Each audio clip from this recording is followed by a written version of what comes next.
From Indianapolis, with an eye on every corner of the state, this is IBJ Media's Inside Indiana Business with Gary Dick. Presented by Elevate Ventures and Indiana University.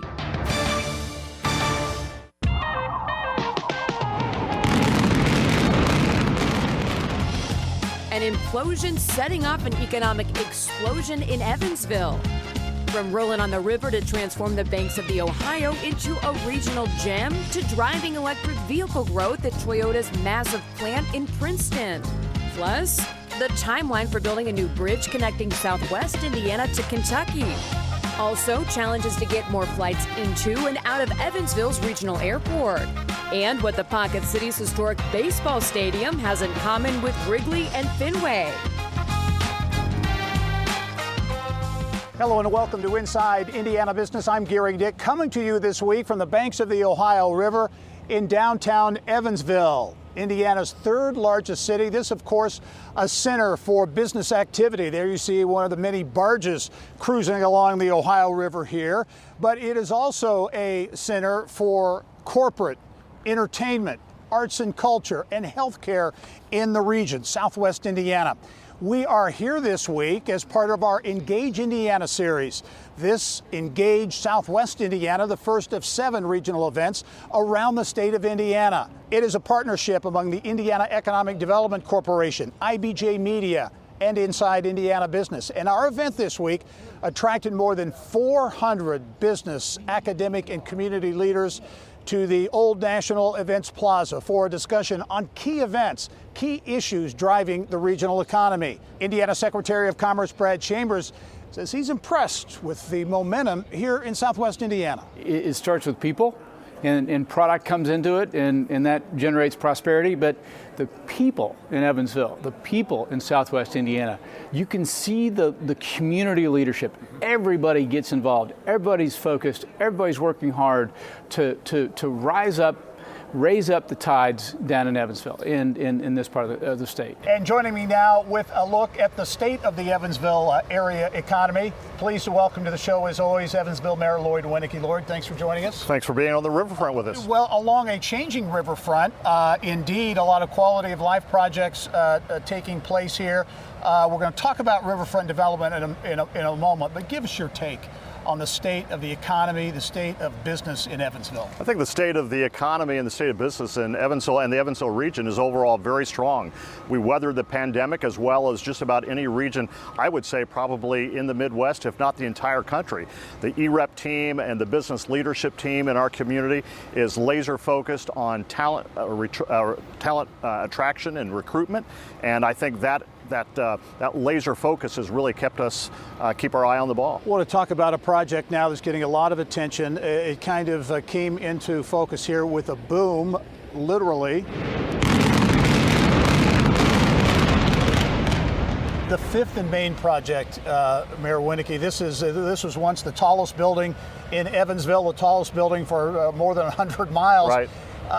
Big plans for this project that seem to be... Yeah, it's taken longer than we wanted because of the interest rate environment, the challenge of supply chain, just the cost of doing business. It's all slowed us down. So we're really laser focused on breaking ground before the end of the year on this new $50 million or so mixed-use development downtown. It will ultimately be a 4-story building with approximately 150 apartments and first floor retail and restaurant space, underground parking, and a nice big corner park at 4th and Main. What's the biggest, in your view, the biggest challenge facing Evansville and maybe more broadly Southwest Indiana? Everybody talks about talent and workforce among those issues. What, in your view, is the big issue? That's it. It is absolutely, from a business standpoint, attracting people, keeping people in the workplace. Everybody needs people, and we're all trying to do our best to attract talent. The EREP team and the Talent EVV initiative is really focused on that, and we hope that's going to make a big difference. Amenities are a big part of that talent attraction equation. Where we are now is part of that. I mean, we're standing near what will open next week, a pumping station, state of the art. There's a skate park, trails all throughout here. Give us just a quick synopsis of what we're on. Yeah, we're standing at the Sunrise Pump Station in Cascade. The Sunrise pressurized pump station was a direct result of our consent decree with US EPA to reduce the number of combined sewer overflows in our community. So what you see in here is this beautiful cascade with swings looking out over the cascade, so you can come right up out here and just enjoy the beautiful Ohio River, watch the barge traffic. But we were really intentional about, we knew we had to do something for the utility, but we wanted to make it also destination green space, and it couldn't be a more picturesque site. The riverfront, I know, is a big focus, is maybe that next big thing for Evansville. We want to talk with you about that in our next segment, so hang tight right here. Thanks for joining us, Mayor Winnecke. Well, if you look about 30 miles north of Evansville as the crow flies, another key driver for jobs and investment in the region is in Princeton. Toyota Motor Manufacturing in Princeton. Workers there playing a big role in putting more electric vehicles on the road. The massive Gibson County plant in the final stages of a more than $800 million investment to enhance EV production, adding a Toyota and Lexus EV model, as well as 1,400 jobs. I don't think people realize what Toyota's done for the entire region. They'll have more than 9,000 direct employees here when this is done. $803 million investment, 2 new EVs, one being a Toyota branded, one being a Lexus branded for the first time for us. And those will come out later this fall. So for us, and then all the supply chain that is tied to that, it's very significant. And plans moving ahead on how motoring across the Ohio River will take shape here. Work has begun on the Kentucky side of the river for the I-69 Ohio River Crossing Project. Plans call for vehicles to begin moving on the span in 2031, but Cook Enterprises Chairman Bob Cook says that's not soon enough. Well, right now, the general plan is that you can drive on it in 2031. And that seems like an awfully long time when we're 23 here. So we're trying to speed that up, see if we can't move it a little faster. You know, there's like 9 times the traffic on north-south interstates that there is on east-west interstates. Yeah, and so we see real regional growth, actually growth for the whole state of Indiana when we connect all the way from up in Canada. When we get the bridge in, it'll go through Memphis, and ultimately it'll go through down to Mexico. And Evansville is rolling ahead with plans to make the Ohio River a focal point of downtown, and it will have a regional twist as well. More on what's in the cards for riverfront development, that next big thing in Evansville, when we come back. You're riding aboard a World War II workhorse, the last fully operational landing ship tank in the United States. The LST-325, now a popular tourist attraction after returning to her home port in Evansville.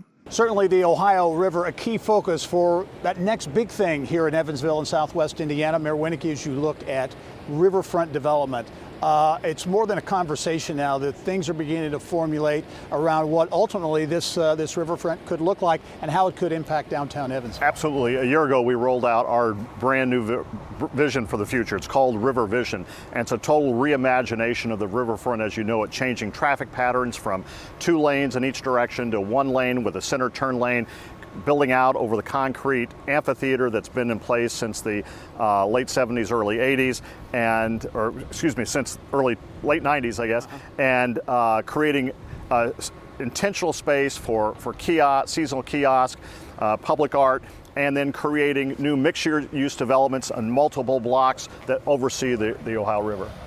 A lot of communities, kind of ignored the rivers for a long time. Now communities, Evansville an example here, embracing the rivers, embracing the water as a key economic driver. Absolutely, and where we are today, the Evansville Museum of Arts, History, and Science is probably just 300 or 400 yards down the road. A great Mickey's Kingdom, a great playground, skate park. We have the utility facility that we described earlier, and just a couple of miles north, or just a little southeast of here, will be the new Ohio River crossing. So we're creating a great new gateway into our downtown, as well as being intentional about activating the riverfront. Hey, speaking of that, the Ohio River crossing, how important is it to get that project done? My gosh, we've been at it, and I mean we, the Regal we, our region for decades. It's the last big piece. Really pleased that NDOT and the Kentucky Transportation Cabinet are working collaboratively to accelerate the timeline. Construction on the span is scheduled to begin in 2027. We'd love for it to start sooner. but we know it's all about managing the cash flow, but the two states and the local region are working really cooperatively to make this happen. Mayor, I have to ask you, the riverfront development here, a key focus for Evansville, but it's not just an Evansville thing, right? This goes up the river to a couple of other. Absolutely. We're using Ready Dollar grant to help us flesh out the vision we've created for the Evansville riverfront, but we're also going to use that same consultant to help us as a region look at what could be developed in Mount Vernon and Newburgh. Both really nice riverfronts, both have a lot of potential, and we think if we could collaborate and have three really dynamic destinations along the Ohio River, Southwest Indiana will be even a greater destination. Evansville Mayor Lloyd Winnecke, it's been great to have you stop by and join us on the show and to have you participate as well in the Engage event this week. Thanks for joining us. My pleasure. One of the biggest business issues facing Southwest Indiana, a lack of air service. The region lost routes to Chicago and Detroit during the pandemic, and the business community is being very vocal about the need to get those routes back. Right now, we don't have the capacity to get north, and so much of our business relies on getting to the Chicago or the Detroit market, not just to do business there, but to connect globally. And so it is a big challenge for us. It's one that we're all over. We are confident that there's a good story coming, but we don't have it quite penciled into our calendars yet. Meantime, the state's READY grant program is helping to reshape Southwest Indiana. $50 million in READY funding, triggering matching funds for everything from parks, wellness centers, and I-69 planning in the region. One of the biggest projects, the Toyota Indiana YMCA in Princeton. It's in a rural community, and typically you don't have that kind of an investment in a rural community. Those are really difficult communities to get the resources to build a YMCA. But Sarah pointed out, because of READY, because of local funding, the community coming together and figuring out a way to make it happen, we're going to have this huge asset in terms of quality of place. I mean, that will spark more development in that community. Coming up next, the push to make Evansville a national model for delivering mental health services for young people. The latest on a $34 million investment here when we come back. At PNC Bank, we're committed to making a difference in the lives of our customers and communities by helping them move forward financially. As a Main Street bank, we try to do right by our customers with every encounter. Our local teams offer personalized financial advice to help guide you in making the best decision. We're proud to be part of your community. PNC Bank. See how we can make a difference for you at pnc.com. Copyright 2022, the PNC Financial Services Group, Inc., all rights reserved. It was perhaps the darkest day in Evansville history. A plane carrying the University of Evansville men's basketball team, staff, and flight crew went down just after takeoff on a December night in 1977, killing all 29 aboard. The 1977 Aces Basketball Memorial Wall at the Ford Center in downtown Evansville, serving as a place to remember the victims. Well, it certainly took many Hoosiers living in the region years to get over what happened on that cold December night. Indelible psychological scars endured by many. And today, Evansville continues to address the issue of healing and mental health, especially when it comes to the struggles young people encounter. One of the largest gifts in Indiana University School of Medicine history will address what is described as a desperate shortage of care in the Evansville region: youth mental health. A $34 million gift from Evansville natives Bill and Mary Stone has created the Stone Center for Child and Adolescent Psychiatry at the IU School of Medicine, Evansville, part of a burgeoning healthcare presence in downtown Evansville that includes the Stone Family Center for Health Sciences. It's the focal point of a multi-pronged approach to improve mental health in young Hoosiers and make Southwest Indiana a leader in the field. We're at an embryonic stage. We're still at that phase where we're working with our university partners, our hospital partners, and also people at the School of Medicine and Wrigley to see where we fit in the statewide plan to address this for basically all Hoosiers.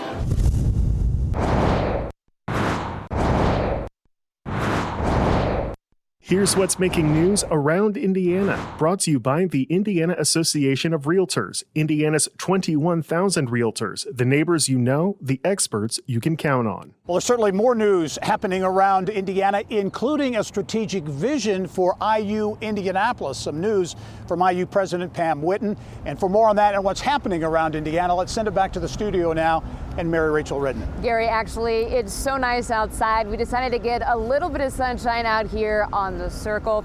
Well, we begin in Bloomington, where IU's 7-year strategic plan unveiled this week. Among the priorities, service to the state and beyond. President Pam Whitten says the transformation of IUPUI to IU Indianapolis will be a cornerstone of that effort. Great urban centers have great research universities. We know that. For the opportunity for students to learn, for the opportunities for business and industry to access those resources that you find at a great research university. And so we have set an agenda that we will be creating one of the best research urban universities in the country. And we're on our way, particularly with the creation of our science tech corridor at the front of campus. Some of the other priorities Whitten mentioned include student success and opportunity, transformative research, and creativity. Oh, this is just unbelievable. Those are the sights and sounds of 2017's total solar eclipse in Oregon. Mark your calendars for April 8th, 2024, because Indiana's next. That's right. On that date, all eyes will be on the skies around 3 o'clock in the afternoon to witness a very rare event when the moon blocks the sun for roughly 4 minutes, creating a total solar eclipse. And Indiana in prime location to see it. More than 1 million visitors likely coming to the Hoosier State to see the eclipse, which is expected to have a huge economic impact on Hoosier businesses. Now to Fort Wayne, where construction is underway on the lofts at Headwaters Park. The nearly $100 million project will include housing, retail, and a parking garage. That does it here from Monument Circle. Let's send it back to Gary in Evansville.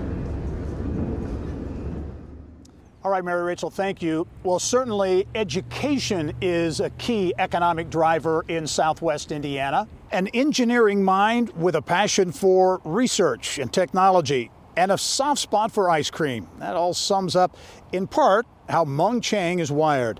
Mung now wrapping up his 4th month as the 13th president of Purdue University.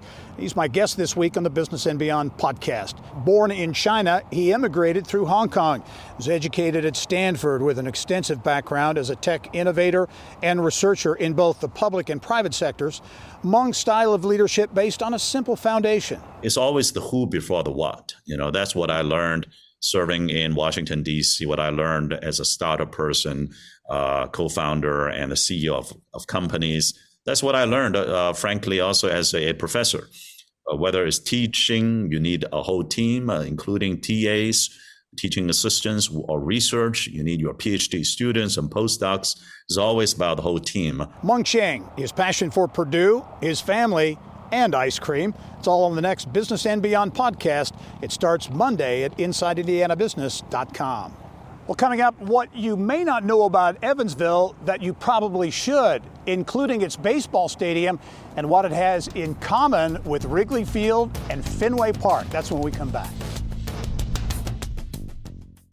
The battle for talent. Evansville's branding campaign, E is for Everyone, is described as a tool to help connect lifers and newcomers to the city. The Community Branding Initiative was launched in 2017 with the goal of making Evansville feel like home for everyone and getting more people to live, work, and play in the city, capitalizing on numerous projects that are changing the vibe in Evansville. When you're talking to somebody who's maybe going to be moving into the community, we're 3 hours from St. Louis, we're 3 hours from Indianapolis, we're telling them about all these other places to go and not all of the great things that we have going on here. And so the more of these types of projects that we can finish here in the community is just going to make it that much better for talent retention. Now, here are a few other things you may not know about Evansville, but it could be worth your time to soak in. From the city's historic baseball field and zoo to the renowned greens of Victoria National Golf Club, a really high-profile course here in the region. There are quite a few things to do here in Southwest Indiana. This summer, Tom Hanks is managing the impossible, the Rockford Peaches. Maybe you did know about the Rockford Peaches and their Hollywood connection to Evansville. Slide! Slide! Thank you! Give them a league of their own to play. But you might not know that Bosse Field, where many scenes were filmed in the 1992 movie A League of Their Own, is the third oldest operating ballpark in America, behind Fenway Park and Wrigley Field.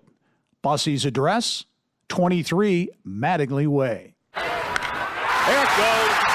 Long drive and a grand slam upper deck for Mattingly.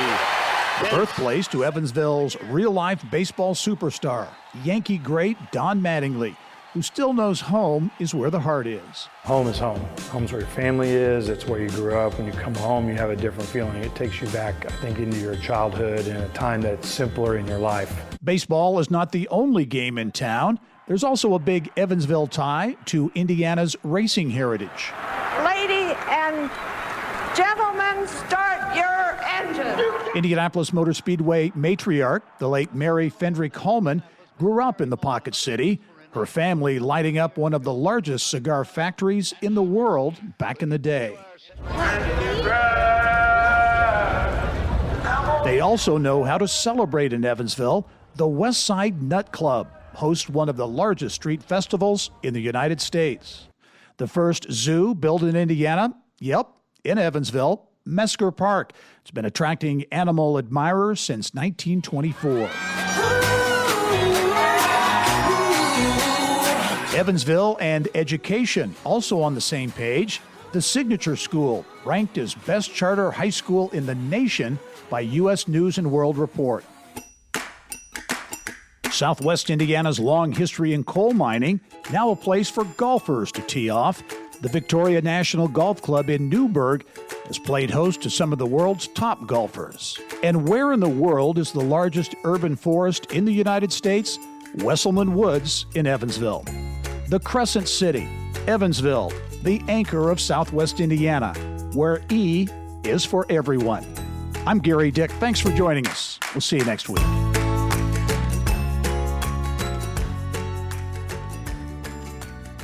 Thank you for listening to the Inside Indiana Business Television podcast. Remember, you can get the latest business news from every corner of the state at InsideIndianaBusiness.com. I'm Gary Dick. Go out and make it a successful week.